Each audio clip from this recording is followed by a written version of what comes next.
Uningá, que o futuro é aqui.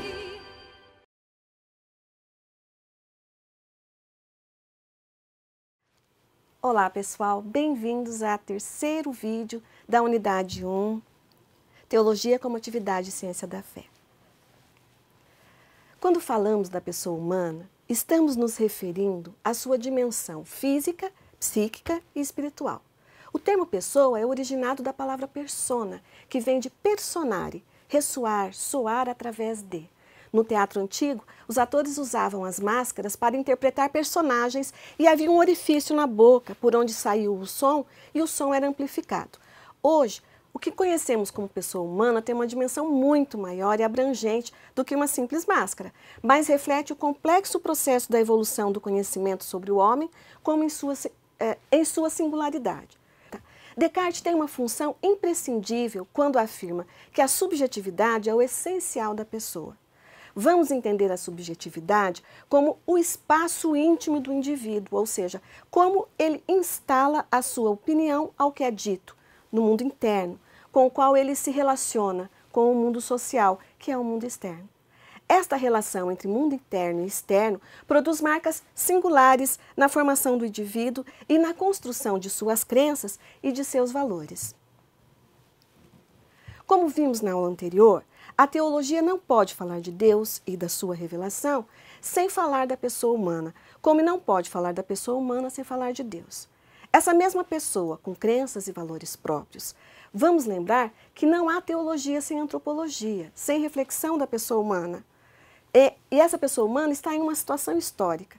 Não podemos falar sem dirigirmos à pessoa da contemporaneidade. Essa reflexão impõe ao homem a ética da responsabilidade, porque o homem é um concriador de Deus. A partir do Concílio Vaticano II, a concepção de humano vai dialogar muito com a autonomia e resgata a natureza da pessoa humana. E não só o homem dentro de uma ontologia pré-estabelecida, como antes. Portanto, sempre existe a necessidade de relacionar o objeto da fé e revelação e o seu conhecimento claro com a concepção própria da pessoa humana em cada época histórica sobre o mundo, encarada sobre o ser, como e sobre algo em si, já mesmo concluído.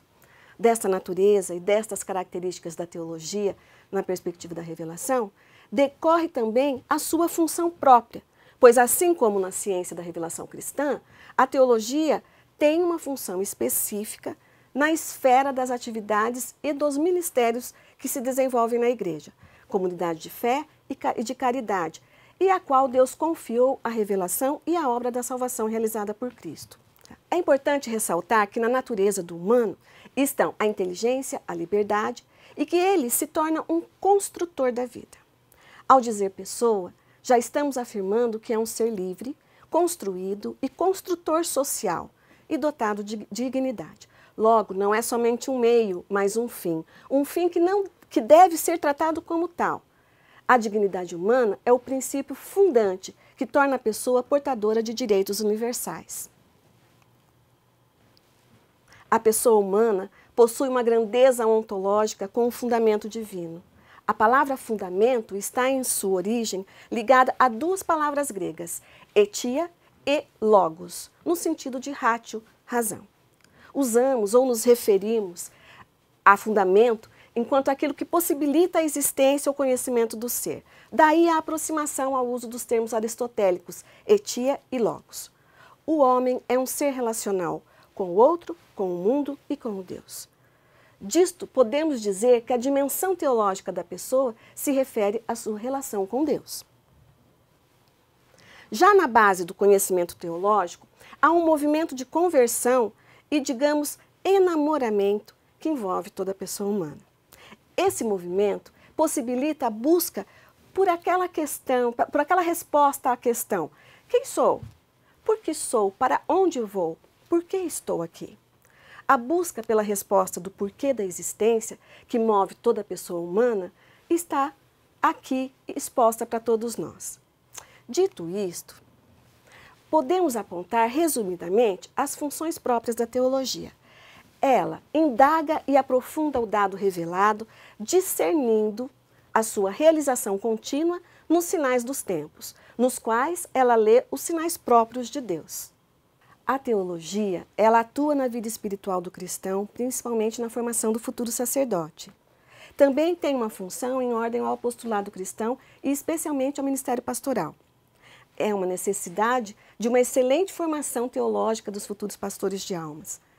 A contribuição da teologia na elaboração dos dados de fé e moral atua no resolver positivamente os pontos críticos que as situações apresentam a nível doutrinal e a nível prático. E também a teologia favorece e serve o ardor nascente da nova consciência missionária da Igreja e as novas exigências ecumênicas contemporâneas. A partir do pressuposto de que o teólogo é testemunha de interrogação fundamental, que se refere ao próprio coração da fé, Geoffrey enfatiza a retomada criativa que a teologia deve adotar em relação à historicidade radical das fórmulas dogmáticas e das interrogações sempre novas que o homem e a mulher de hoje enfrentam. Isto não quer dizer apenas retraduzir uma linguagem nova, verdades tradicionais, mas definir a teologia como reinterpretação mesmo criativa da mensagem cristã, pois a teologia intervém no próprio conteúdo da fé. Responder às aspirações humanas e evangélicas é outra função, instaurando uma nova solidariedade entre as classes sociais e entre os povos, a libertação da exploração e da alienação do homem, a participação na vida do Estado e da sociedade internacional. É também sobre a vitória sobre a fome, a doença, o analfabetismo, a eliminação da guerra, como meio de resolver as questões entre os povos, a criação de equilíbrios sempre mais adequados à construção da paz. Tem uma função política original e insubstituível, porque ilumina os problemas e dirige a ação nos vários campos da vida do homem, segundo as indicações e os preceitos da palavra de Deus. Mais do que todos os fiéis, o teólogo ele deve manter-se à escuta da palavra que ele procura compreender, pois a palavra de Deus, que a ele é dirigida, se dirige para que ele a acolha numa fé que lhe engaje a vida. Então, a compreensão do termo e do conceito de teologia fica adaptada às várias etapas históricas nas quais ele se insere. Na verdade, é filia temporis.